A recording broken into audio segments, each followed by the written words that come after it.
Akhirnya Raina bisa merasakan bibir itu menciumnya. Rasanya tidak pernah berubah, lembut dan manis. Wangi mus memenuhi seluruh indera penciuman bercampur dengan aroma kopi yang baru saja mereka habiskan. Perlahan tapi pasti gerakannya semakin menuntut, membuat napas Raina terputus-putus, tapi dia tahu, dirinya menginginkan lebih dari sekadar ciuman. Bunyi alarm melengking dari telepon seluler miliknya membuat Raina seketika membuka mata kalang kabut. Terkesiap, ia berusaha mengumpulkan kesadaran. Napasnya masih memburu, namun sisa mimpinya masih terasa jelas. Sialan. Apa yang dia pikirkan? Kenapa dia bermimpi berciuman dengan Kenrick? Astaga. Raina harus segera mencuci otaknya. Ini benar-benar memalukan. Wanita itu segera menepuk pipinya untuk mengumpulkan kesadaran. Sudah waktunya ia menghadapi kenyataan dan kembali bekerja bersama Kenrick. Hari terakhir New York Fashion Week. Dan hari ini ia cukup memperagakan 3 busana. Pasti tidak akan lama seperti sebelumnya. Ya Tuhan. Kenapa Kenrick selalu mengalihkan fokusnya? Apakah boleh Raina berharap pada Kenrick? Apakah pria itu bisa dipercaya apabila Raina kembali memutuskan untuk menyerahkan hatinya? Dada Raina terasa sesak, mengingat kisah ibunya yang hanya dijadikan istri kedua. Seorang wanita yang terpaksa membesarkan anak gadisnya seorang diri hanya karena seorang pria yang tidak bisa menjaga kepercayaan. Dia tidak ingin merasakan hal sama. Itulah kenapa dulu ia memilih untuk bercerai dengan Kenrick. Dan sekarang pria itu kembali datang dengan menawarkan komitmen. Apakah ini hanya khayalan yang pada nantinya dirinya akan terhempas kenyataan yang menyakitkan? Ataukah kenyataan? Bersiaplah. Sebuah pesan singkat masuk ke dalam ponsel pintarnya. Melihat sekilas pun Raina tahu siapa pengirimnya dari gaya tulisannya. Kenrick akan menjemputnya. Tes. Anehnya tanpa bisa ia kendalikan debaran itu kembali datang. Raina kembali merebahkan tubuhnya lalu menatap langit-langit kamar hotelnya. Hatinya mulai bergerak tanpa seizin pikiran. Dan ini buruk. Sambil menghela napas menyerah, Raina menyeret dirinya bangkit dari tempat tidur dan melangkah menuju ke kamar mandi. Kepala Raina masih bekerja sangat keras memikirkan apa yang harus ia lakukan. Undangan makan malam Safea sungguh membuatnya bimbang. Pergi ke acara makan malam keluarga dengan Max dan keluarganya tentu akan sangat menyenangkan. Mereka keluarga yang ceria dan hangat dan yang pasti akan membuatnya betah berlama-lama dengan mereka. Tapi masalahnya, Kenrick mengikutinya kemanapun dia pergi dan tidak mau meninggalkannya sendirian. Artinya, dia harus pergi dengan mengajak Kenrick. Titik. Tidak ada bantahan. Tapi pergi berdua dengan Kenrick apakah tidak terlalu berbahaya? Raina bisa membayangkan pria itu mengikutinya kemanapun ia melangkah lalu merengkuh pinggulnya sambil berjalan mengelilingi ruangan. Dirinya juga pasti akan merasakan aroma pria itu dalam jarak dekat. Dia juga akan mendengar suara bariton itu berbisik di telinganya yang pastinya akan membuat bulu romanya berdiri seketika. Dan jangan lupakan lengan kokoh yang pastinya akan menyentuh tubuhnya tanpa ragu. Lalu yang paling krusial di sini adalah, apa dirinya akan bisa menjaga pikirannya untuk tetap waras jika terus-menerus diperlakukan seperti itu. Tentu darah jomblonya pasti akan meronta-ronta diserang virus KENRIC-21 secara bertubi-tubi. Raina tersentak dari lamunannya. Ya. Apa kau sudah siap dengan gaunnya? Raina terbelalak. Benar juga. Ia bahkan belum memikirkan itu sama sekali. Apa dia sempat membeli gaunnya sekarang? Karena dia hanya membawa gaun simple saat ke New York yang rencananya hanya ia gunakan untuk jalan-jalan ketika NYFW berakhir. Dan jika dia memakai gaun biasa yang sekiranya hanya cocok untuk jalan-jalan, jangan-jangan dia bisa dinilai salah kostum. Bukankah itu sangat memalukan? Mau ku bantu mencarinya hari ini? Kita sudah selesai, kan? Ya, baiklah. Kita berangkat sekarang. Raina hanya mengikuti langkah Kenrick yang terus menggenggam jemarinya dengan lembut.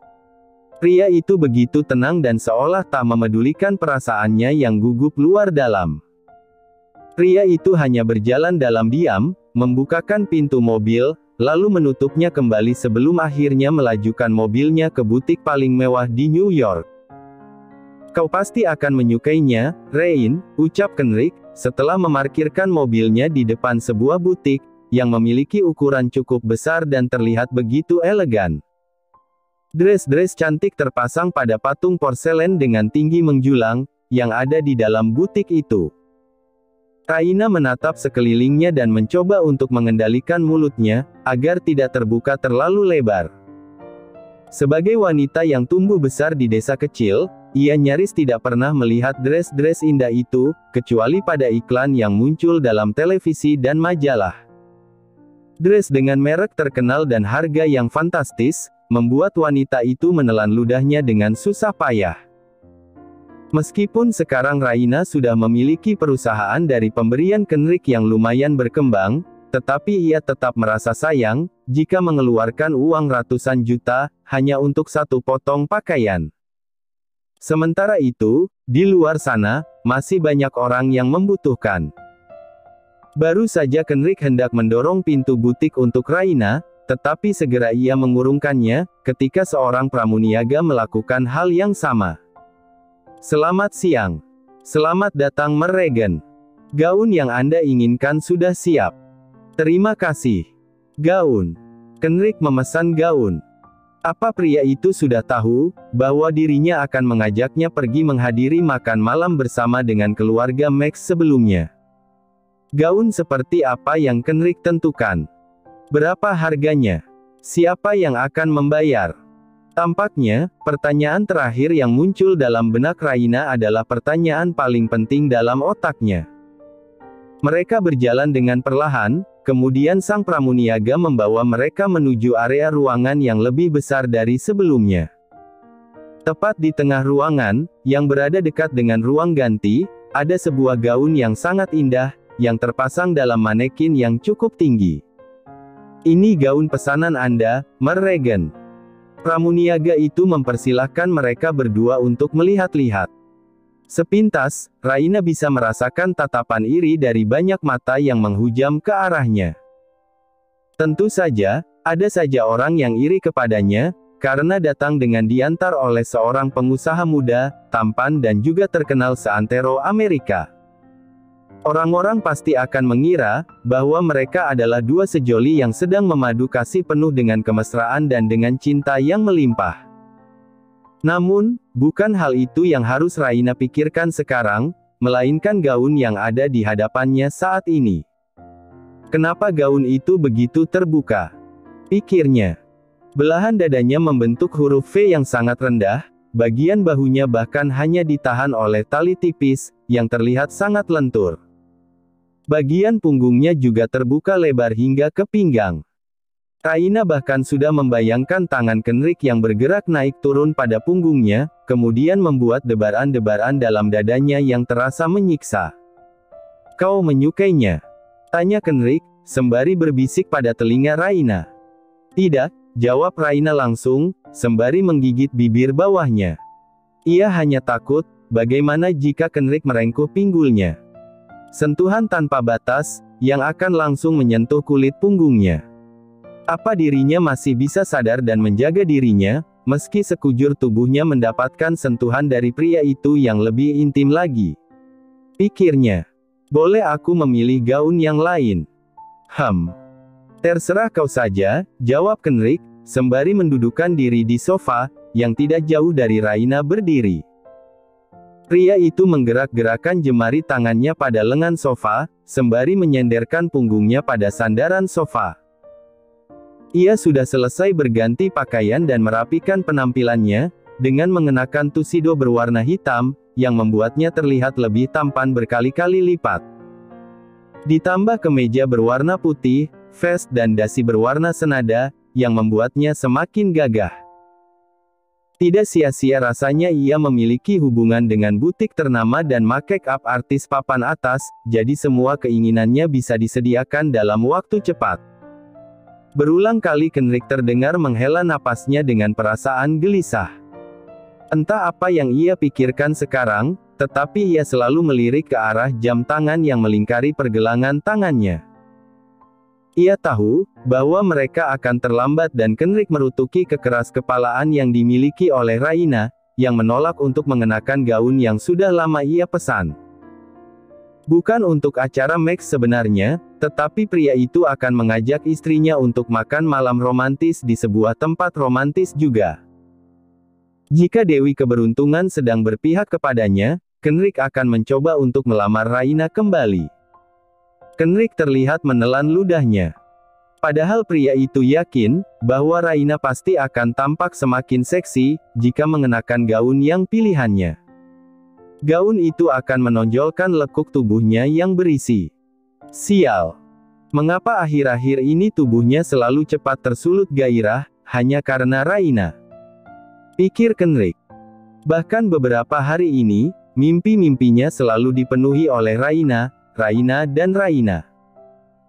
Raina yang terbaring dengan posisi terlentang di bawahnya, dengan mata yang dipenuhi oleh gairwah dan bibir yang bengkak, karena ciuman panas yang mereka lakukan. Hanya dengan membayangkannya saja, sudah berhasil membuat Kenrick mengeruang lirih. Ken. Sebuah suara halus dan merdu menyapa gendang telinga Kenrick dan membuat lamunannya terputus seketika. Pria itu kehilangan kalimatnya, saat melihat sosok Raina yang muncul di balik pintu ruangan ganti.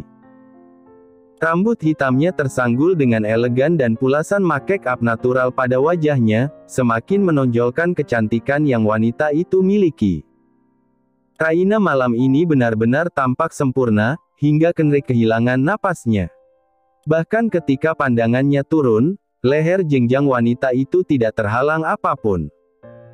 Membuat Kenrick ingin berlama-lama di sana, menyesuapnya, kemudian menggigitnya. Meninggalkan sisa-sisa kepemilikan yang ada di sana. Potongan simple yang tidak terlalu rendah menutupi bagian dada Raina, yang Kenrick pastikan ukurannya 36 cm. Sempurna, sesuai seleranya. Kenrick lagi-lagi mengerang, ketika membayangkan bagaimana baju itu mudah sekali untuk dilucuti. Lalu, pandangan matanya kembali turun dan menatap ke bagian bawah, tepatnya ke arah legging berwarna hitam, yang menutupi kaki jenjang milik Raina. Sialan. Kenrick bahkan merasakan mewiliknya sudah menekuang, entah sejak kapan. Ken. Panggil Raina sekali lagi, membangunkan Kenrick dari pikiran kotornya, yang sedang memikirkan cara untuk melepaskan pakaian Raina, tanpa harus menyakitinya. Penampilanku tidak terlihat aneh, kan? Tanya Raina. Kenrick menarik napasnya dalam-dalam, mencoba untuk menetralisir hasrat dalam tubuhnya saat ini. Ia mencoba untuk menahan diri, agar tidak menculik Raina kembali ke penthouse-nya dan membuatnya lemas dalam kungkungan tubuhnya. Masa bodoh dengan acara makan malam, karena ada hal lain, yang bahkan lebih penting dari sekedar makan malam. Raina datang bersama Kenrick, Sabtu malam. Ia menolak ketika Max menawarkan diri untuk menjemputnya. Senja sudah hampir berganti dengan malam ketika mereka tiba di rumah keluarga Max. Wanita itu sempat tercengang ketika mereka tiba di rumah keluarga Maximilian. Pilar-pilar besar dengan dominasi warna putih, serta ornamen lengkung, memberi kesan mewah di setiap sisinya. 6 pohon palem besar berjajar di kanan dan kiri halaman depan menyiratkan betapa luasnya bangunan yang akan ia masuki. Lampu-lampu keemasan berkilau menambah keagungan sekitar. Raina merasa ia hendak memasuki sebuah istana daripada sebuah rumah. Pikirannya berkecamuk. Jika keluarga Max sekaya ini, mengapa ia harus menjadi detektif dan bodyguard di keluarga Regen? Tangan Raina langsung berkeringat karena gugup. Apa penampilanku sudah bagus, Ken? Tanya Raina sambil berusaha merapikan rambut, namun Kenrick menahan tangannya. Jangan khawatir, sweetheart. Kamu adalah wanita tercantik yang pernah aku temui, pria itu mengecup pipi Raina dengan lembut. Sungguh? Ya. Kurasa sudah saatnya kau pergi ke dokter mata, ucap Raina dengan tersenyum malu-malu membuat Kenrik gemas melihatnya. Dengan lembut Kenrik melingkarkan lengannya di pinggang Raina dan wanita itu langsung menatapnya dengan mata membola. Kenrik menyeimbangkan langkahnya dan mengikuti ritme mantan istrinya itu. Keduanya berjalan beriringan dengan begitu mesra menaiki tangga melingkar. Safea yang pertama kali menyambut kedatangan mereka dan Max mengekor di belakangnya dengan sedikit tergesa. Ia tidak ingin sang ibu melakukan sesuatu yang tidak ia inginkan. Mungkin saja dengan mempermalukan Kenrik dan itu pasti akan membuat Raina semakin tidak nyaman. "Welcome, sayang," Safea memberikan pelukan hangat pada Raina. "Ya Tuhan, kau cantik sekali, sayang."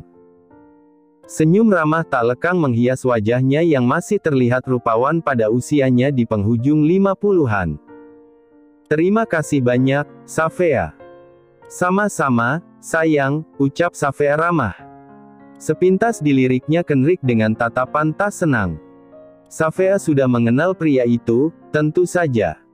Mereka pun sudah berulang kali bertemu dalam berbagai acara. Bahkan dari Kenrik masih anak-anak, hingga sekarang. "Salam kenal, Mrs. Safea. Perez.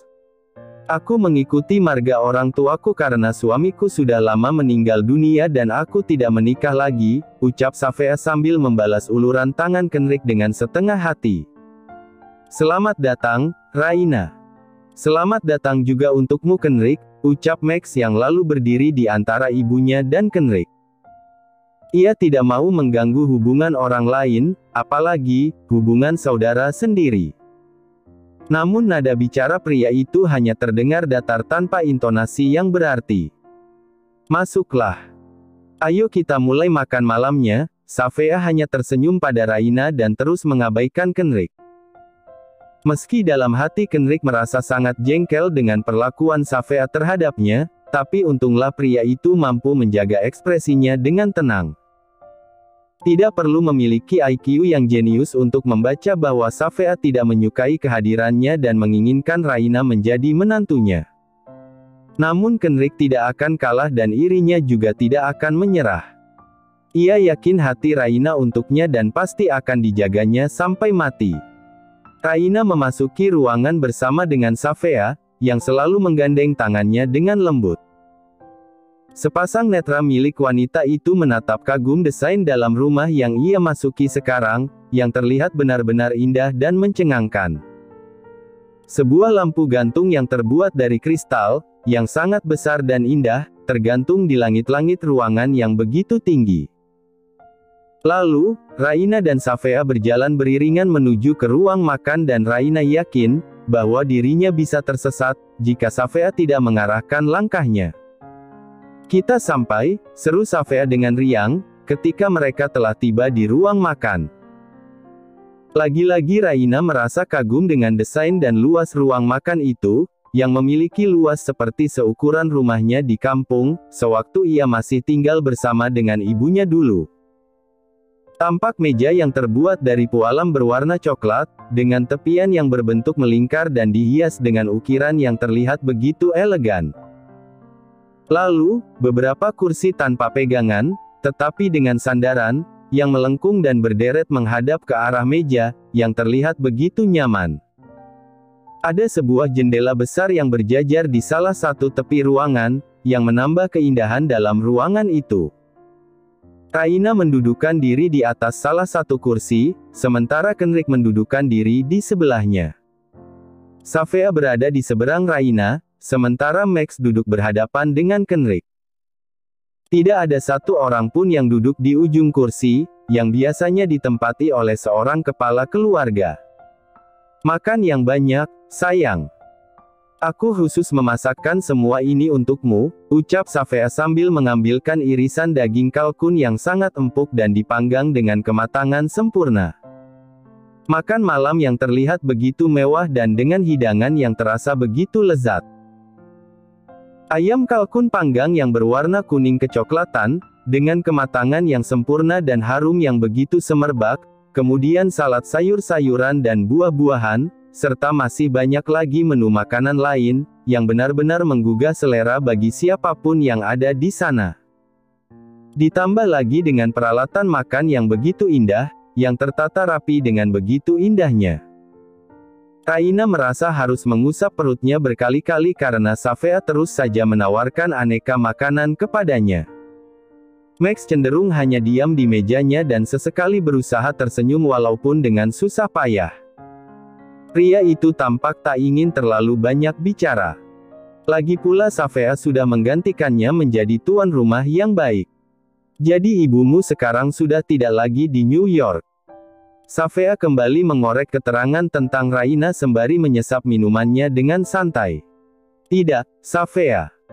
Ibu sudah hampir sembuh dan sekarang hanya meneruskan pengobatan di Singapura. Raina menggeleng, menjelaskan dengan singkat kenapa ibunya sakit dan bagaimana upaya pengobatannya. Beberapa saat kemudian, hidangan yang semula tersaji di atas meja telah dibersihkan oleh beberapa pelayan dan digantikan dengan minuman serta camilan yang tak kalah lezatnya. Apa kau pernah terjatuh dulu di waktu kau kecil, Rain? Tanya Safea kembali, membuat kernyit di kepala Raina semakin dalam. Bagaimana kamu tahu, Safea? Aku bahkan tidak mengingatnya. Tapi kata mama aku pernah jatuh dari tebing dan hampir tenggelam di danau dekat rumah kami di Bogor. Safea menggeleng dengan wajah sendu. Kembali diamatinya wajah cantik nan rapuh di hadapannya. Ada sesuatu yang membuatnya langsung menyukai Raina. Tapi apa? Apa kau ingat dengan kakekmu? Ayah dari papamu? Tanya Safea lagi berusaha mencecar Raina. Raina tampak gugup. Jemarinya berkeringat dingin. Ia tidak ingin berbohong tapi juga tidak tahu harus menjawab apa. Ia sama sekali tidak memiliki ingatan tentang sosok kakeknya. Raina tidak suka membicarakan tentang keluarganya. Kenrick memotong pembicaraan. Apalagi tentang ayahnya. Safea menoleh ke arah Kenrick dengan gerakan anggun. Rambut yang disanggul ke atas itu terlihat begitu elegan kala ia menoleh. Apa kau mengenal semua keluarga Raina sampai kau bisa tahu dia tidak ingin membicarakannya? Sindirnya tajam. Dan kenapa dengan ayahnya? Kenrick berusaha untuk tidak berdecak. Pria itu hanya menghela napas dalam saat kembali melanjutkan ucapannya. Saya merasa Raina tidak perlu menceritakan tentang keluarganya kepada orang asing seperti Anda karena itu sama sekali bukan urusan Anda. Safea baru akan membuka mulutnya tapi ia menutupnya kembali. Sayang, apa kau sama sekali tidak mengingat kakekmu? Ah, aku yakin pasti kecelakaan yang menimpamu saat itu menghapus sebagian dari memorimu. Safea tersenyum. Apa maksud Anda? Kening Raina mengernyit. Maaf. Tapi saya sama sekali tidak mengerti. Safea bangkit berdiri hingga menimbulkan bunyi berdecit dari kursi yang semula ia duduki. Wanita itu lantas berjalan menuju ke arah rak buku besar yang berada agak jauh dari ruang makan. Ketika ia kembali, di tangannya terdapat sebuah album foto yang sudah berwarna kecoklatan. Gaun hitam panjangnya yang melambai lembut hingga menutupi mata kaki terlihat begitu anggun kala berjalan untuk kembali ke ruang makan. Sungguh apa kau sama sekali tidak mengingat apapun? Safea masih berdiri ketika membuka album foto dan menggesernya ke arah Raina. Wanita cantik itu menunjuk foto seorang gadis kecil yang duduk di pinggir danau dengan memeluk boneka teddy bear. Ini foto masa kecilku, Raina terbelalak. Kenapa Anda memiliki foto masa kecil saya, Safea? Namun hanya senyum misterius Safea yang menjadi jawaban.